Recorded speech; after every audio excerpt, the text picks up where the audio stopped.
I'm Virginia McGathey here on the floor at the CME Group reporting on the grain market. Today, beans were rising. The market really started to move up in a counter trend, and it really was gaining some strength. The market was up almost 10 cents today, even though because we've had that wild movement over the last couple of days, and it's been up and down, giving us some volatility, but some real possibility that we're comfortably off the ground. That being said, the trend still remains a little bit lower. Tariff relief, there is no end in sight right now. And seasonally, the lowest point of the market really wouldn't come until October. So hopefully, if the weather starts to keep up and we have other things in the market, that the market's going to stay a little bit higher. We have to watch this day by day as the aid comes in, or perhaps if we can get some relief with some of these tariffs, it could help. The European Union is, dedicated to taking some off the table for us, but certainly it's not going to be enough to offset what we're going to lose from China. So that's going to be something we're going to watch closely.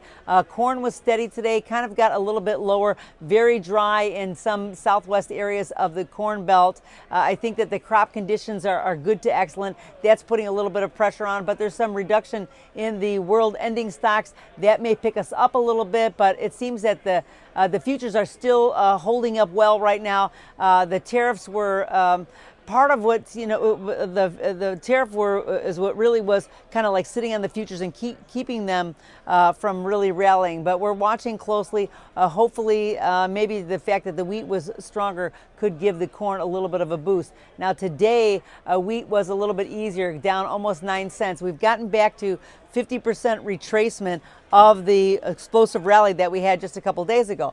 That's pretty common. That's kind of like a technical correction. I think it's just taking a little bit of a breather. Some traders taking their money off the table, but we're really going to watch that closely. All the bullish news is still in the air right now, so we're expecting wheat to continue to move up a little bit more. And I think that as we get closer towards the end of the season, we're going to start looking at the real weather and the dryness. And we have some real dry areas in the southwestern areas of the United States, but in Russia, in Europe, and in Australia, all dry for wheat. So wheat could be the leader of these markets. We're going to watch that closely. That's all from the floor at the CME Group here in Chicago. I'm Virginia McGathey.